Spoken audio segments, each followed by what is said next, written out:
வணக்கம் வாசக பெருமக்களே, நீண்ட நாட்களுக்கு பின்னர் உங்களை சந்திக்கிறேன். என்னை எல்லோரும் மறந்திருக்க கூடும்.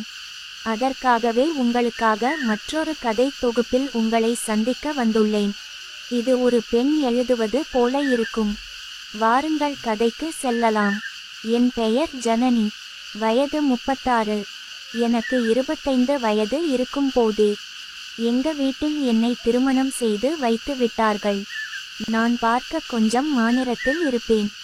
திருமணம் ஆன புதிதில் எனக்கும் என் கணவருக்கும் நெருக்கம் நன்றாகவே இருந்தது. எங்களுக்கு ஒரு குழந்தை. அவனும் ஹாஸ்டலில் தங்கி படித்து வருகிறான்.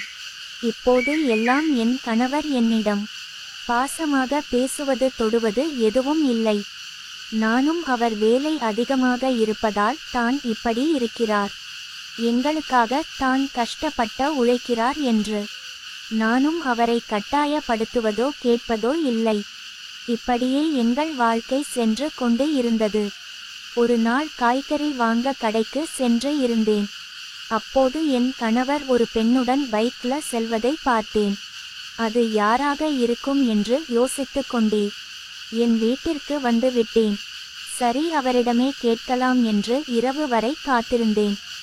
இரவு என் கணவர் வந்தவுடன் அவரிடம் ஒன்று பேசணும் என்று கேட்டேன்.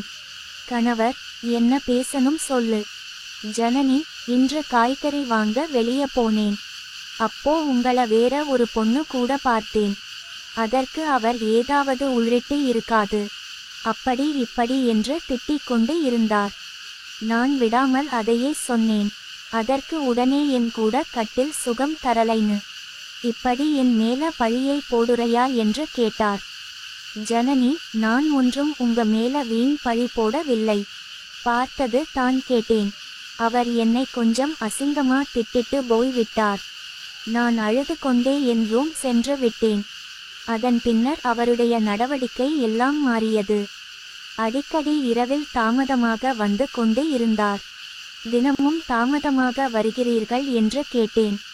அதற்கு அவர், உனக்கு என்ன இப்போ சந்தோஷம் தரணும், அதுக்காக தான் இப்படி பேசிட்டு இருக்க என்று சொல்லி என்னை பெட்ரூம் கூட்டி சென்று எனக்கு வலி ஏற்படும் வகையில் அவர் என்னை துன்புறுத்தினர்.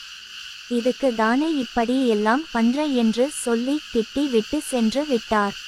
அதன் பின்னர் அவரிடம் பேசுவதை தவிர்த்தேன். எந்த ஒரு பெண்ணாக இருந்தாலும் அந்த பெண்ணின் அனுமதியுடன் தான் தொட வேண்டும்.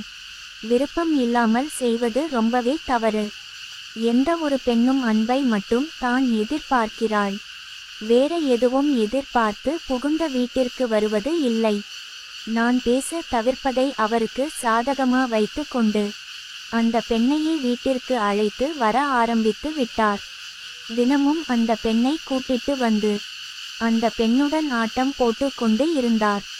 அந்த பெண்ணிடம் என்னை தாலி கட்டி கூட்டிட்டு வந்தேன். இவளால் ஒன்றும் தர முடியல. அவளை போல நான் அழகு இல்லை. சும்மா வீட்டு வேலை செய்வதற்காக வைத்து இருக்கேன். அப்படி எல்லாம் சொல்லி என்னை அசிங்கப்படுத்தினர். தினமும் இதை எல்லாம் பார்த்து என் மனம் உடைந்து போனது. நான் மனம் தளராமல் வீட்டில் இருப்பதற்கு காரணம் என் மகன் மட்டுமே. மனதை திசை திருப்ப நான் வேலைக்கு செல்ல ஆரம்பித்தேன். தினமும் பேருந்தில் சென்று வந்து கொண்டு இருந்தேன். அங்கேயும் இது போல தான் ஏதாவது ஆண்கள் பெண்களின் பின்னால் நின்று கொண்டு சில்மிஷம் செய்வது என்று இருக்கும். எனக்கு ஆண்கள் மீதே வெறுப்பு வந்தது. தாலி கட்டிய மனைவி வீட்டில் இருந்தாலும் இன்னொரு பெண் வாசம் வேண்டும் என்றே இப்படி அலைகிறார்கள் என்று திட்டிக் கொள்வேன். இவர்களை எல்லாம் திருத்த முடியாது. பெண்கள் தான் பாவம் இந்த மாதிரியான ஆண்களிடம் மாட்டிக்கொண்டு தவிக்கிறார்கள். இப்படி சென்று கொண்டு இருந்த நேரத்தில் ஒரு நாள் பேருந்தில் ராஜேஷ் பார்த்தேன். ராஜேஷ் அன்று வரை எனக்கு தெரியாது. ஒரு நாள் ஒருவன் ஒரு பெண்ணிடம் சில்மிஷம் செய்தான். அதை பார்த்த ராஜேஷ் அவனை கண்டித்து பஸ் கண்டக்டர் எல்லாம் பேசி அவனை பஸ்ஸில் இருந்து இறக்கிவிட்டான். அப்போது தான் எனக்கு தோன்றியது, ஆண்களில் சில நல்ல உள்ளம் கொண்ட மனிதர்கள் இருக்கின்றன. அன்று முதல் தினமும் அவனை நோட்டம் இட்டேன். என்னுடன் தான் பேருந்தில் வந்து கொண்டு இருந்தான். நான் இறங்கும் ஸ்டாப்பில் இருந்து இரண்டாவது ஸ்டாப்பில் அவன் இறங்குகிறான். ஒரு நாள் நான் ஒரு சீட்டில் அமர்ந்து இருந்தேன். என் பக்கத்து சீட் காலியாக தான் இருந்தது. அருகில் நின்று கொண்டு இருந்த ராஜேஷ் அழைத்து உட்கார சொன்னேன். அவனும் அமர்ந்தான். அப்படியே அவனிடம் பேச்சு தொடர்ந்தேன். அவன் வயது 26. ஒரு நிறுவனத்தில் வேலை பார்க்கிறான். இன்னும் கல்யாணம் ஆகவில்லை. அப்படியே தினமும் பேருந்தில் செல்லும் போது பேசிக் கொண்டு செல்வோம். அவனிடம் பேசும்போது எனக்கு கொஞ்சம் மனம் ஆறுதல் கிடைத்தது. அவனிடம் என்னை பற்றி எல்லாம் சொல்லி இருக்கேன். ஒரு பெண்ணுக்கு யார் மீது முழு நம்பிக்கை வருகிறதோ அவர்களிடம் மட்டும் தன்னுடைய இன்ப துன்பம் அனைத்தும் பகிர்ந்து கொள்வார்கள். அப்படி ஒரு நண்பனாக தான் நான் அவனை பார்த்தேன். அவனும் அதே போல தான் என்னிடம் பழகினான். எந்த ஒரு சந்தர்ப்ப சூழ்நிலையிலும் எங்கள் இருவருக்கும் இடையில் தப்பான எண்ணம் தோன்றியது இல்லை. அன்று ஒரு நாள் வேலை எல்லாம் முடித்துவிட்டு மாலை நேரத்தில் பஸ் சென்று கொண்டு இருந்தோம். என் ஸ்டாப் அருகே வரவும் பஸ் பிரேக் டவுன் ஆகி நின்று விட்டது. அவனிடம் என் வீடு அருகில் தான் உள்ளது. வந்து கொஞ்சம் காபி குடிச்சிட்டு போ என்று சொன்னேன். அவனும் சரி என்று என் வீட்டிற்கு வந்தான். நான் அவனுக்கு காபி போட்டு கொண்டு போய் கொடுத்தேன். அதை வாங்கி குடித்துவிட்டு காபி பக்கத்து கடையில் வாங்கிட்டு வந்தீங்களா என்று கேட்டான். ஜனனி, ஏன் அப்படி கேட்குற? ராஜேஷ், காபி நல்ல இருக்கு அதான் கேட்டேன். ஜனனி, நான் காபி நல்ல போடுவேன் என்று சொன்னான். அவனிடம் காபி கப் வாங்கி விட்டு திரும்பும் போது என் சேலை கால் பாட்டத்தில் சிக்கியதில் நான் நிலை தடுமாறி கீழே விழுந்தேன். அதுவும் ராஜேஷ் மேல் விழுந்து விட்டேன். எங்கள் இருவரின் கண்களுக்கு இடையில் 4 இன்ச் இடைவெளி தான் இருந்தது. 2 நிமிடம் எதுவும் பேசாமல் அமைதியாக இருந்தோம். அப்போது நல்ல இருக்கு என்று வேற ஒரு குரல். அது வேறு யாரும் இல்லை, என்னுடைய கணவர் தான். என் கணவர் மற்றும் அந்த பெண் இருவரும் வந்து இருந்தார்கள்.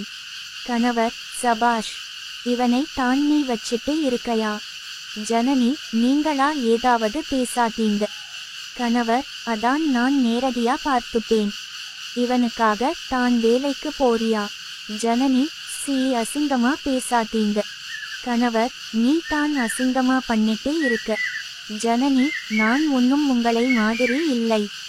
தினமும் ஒருத்திய கூட்டிட்டு வந்து ஆட்டம் போட்டு இருக்கிறதுக்கு. கணவர், அப்போ இவன் யாரு? இவ்வளவு நேரம் நீங்க என்ன பண்ணிட்டு இருந்தீங்க?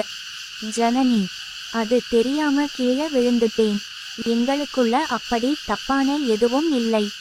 கணவர், தப்பு எல்லாம் பண்ணிட்டு இப்போ மாட்டிக்கிட்டோம். இப்படி பேசுறைய. எங்கள் இருவருக்கும் இடையில் வாக்குவாதம் அதிகரித்தது. என்னை கண்ட வார்த்தைகளில் எல்லாம் அசிங்கமா திட்டினார். எனக்கு கோபம் ஆகி விட்டது. ஜனனி, நான் தப்பு பண்ணல. இப்போ இவ்வளவு பேசுனத்துக்கு என்ன பண்றேன்னு பாருங்க. அப்படியே சொல்லி விட்டு நான் ராஜேஷ் பிடித்து அப்படியே கட்டிலில் அவனை தள்ளினேன். அவன் என்ன பண்றீங்க விடுங்க என்று சொன்னான்.